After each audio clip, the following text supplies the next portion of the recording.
India shining? Not so fast. Open your social media, and you'll be bombarded with headlines about India's booming economy. India is the fastest-growing major economy. India is on track to become a global superpower. But hold on a minute. Behind these shiny headlines lies a more complicated truth. What does this growth actually mean for the average person on the streets of Mumbai or Kolkata? The reality is, for many Indians, the economic boom feels more like a distant rumble than a life-changing earthquake. While the stock market celebrates, millions are still struggling to put food on the table. So before we pop the champagne, let's ask the tough questions. Who is truly benefiting from this so-called economic miracle, and what about those being left behind? The Indian government has a grand vision, Viksit Bharat, a developed India by 2047. Imagine a nation with world-class infrastructure, cutting-edge technology, and a high standard of living for all.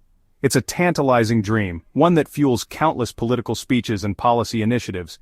But step outside the air-conditioned conference rooms of New Delhi, and you'll encounter a different reality. Farmers are drowning in debt, students are graduating with degrees but no jobs, and healthcare remains a luxury for many. The gap between the government's aspirational rhetoric and the lived experiences of ordinary Indians is vast. While the government boasts about mega-projects and economic indicators, the question remains, when will the fruits of this development reach the grassroots? When will Viksit Bharat become a reality for the auto rickshaw driver in Delhi or the tea seller in Assam? GDP, or gross domestic product, is often touted as the ultimate measure of a nation's economic well-being. A rising GDP is supposed to signify prosperity, progress, and a brighter future. But here's the catch. GDP doesn't tell the whole story. In fact, it can often mask deeper issues.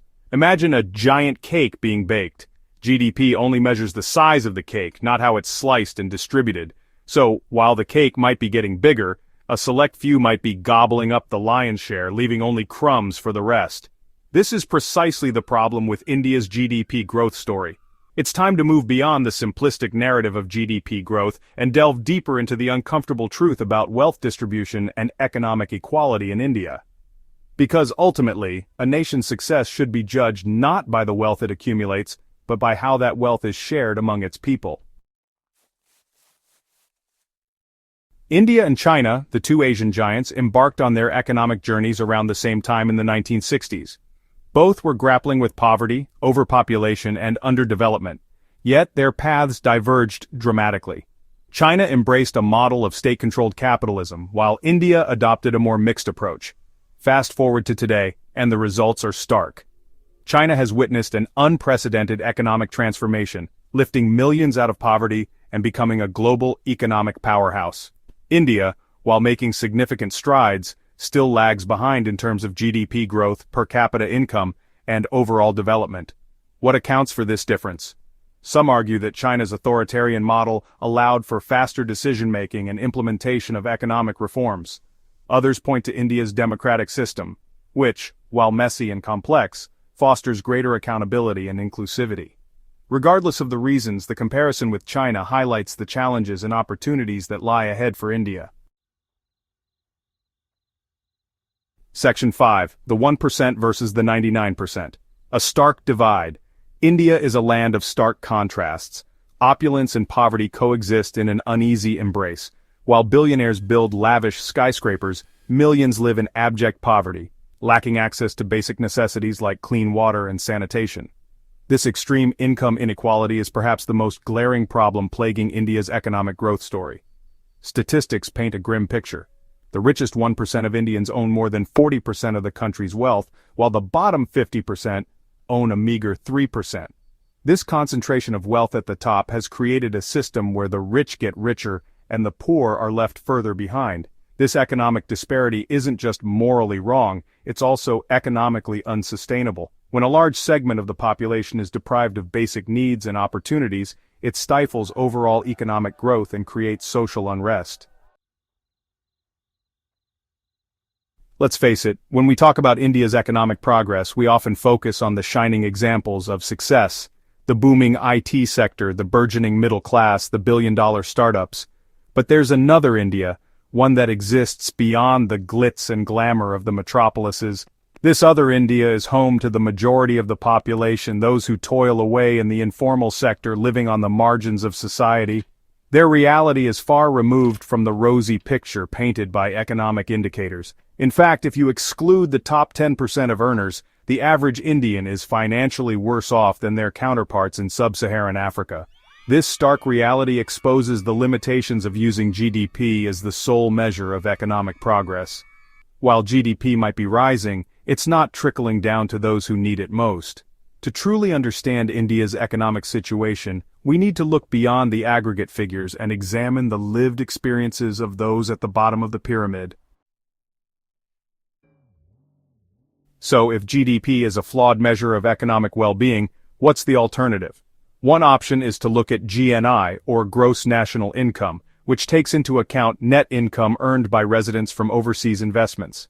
In simpler terms, GNI measures the income earned by a country's citizens, regardless of where they are located. Why is GNI a better indicator? Because it provides a more accurate picture of a country's actual purchasing power and living standards. For instance, if a country borrows heavily from abroad to finance infrastructure projects, its GDP might increase, but so will its debt burden. GNI, on the other hand, would reflect the outflow of interest payments on that debt, providing a more realistic assessment of the country's economic health. Furthermore, we need to look beyond just economic indicators and consider broader measures of human development, such as literacy rates, life expectancy, and access to healthcare. These factors paint a more holistic picture of a nation's well-being and provide a more accurate reflection of the quality of life experienced by its people. The Indian economy is facing a perfect storm of challenges. The Indian rupee has been on a downward spiral against the US dollar, making imports more expensive and fueling inflation. Unemployment, particularly among the youth, remains stubbornly high, creating a sense of frustration and hopelessness. And to top it all off, the rising cost of essential commodities, from food to fuel, is putting a strain on household budgets. While the government has taken some steps to address these issues, such as providing subsidies and launching job creation programs, much more needs to be done. The focus should be on creating a more inclusive and sustainable economic model that benefits all Indians, not just a select few. Ignoring these pressing issues will only exacerbate existing inequalities and undermine India's long-term economic prospects. It's time for a course correction, one that prioritizes the well-being of all Indians and creates a more just and equitable society. The narrative of India's economic growth is often presented as a foregone conclusion, a fait accompli. But we must remember that statistics don't tell the whole story. Behind the impressive GDP numbers lies a complex reality of inequality, poverty, and social injustice. It's time to move beyond the rhetoric of India shining and engage in a more honest and nuanced conversation about the country's economic trajectory.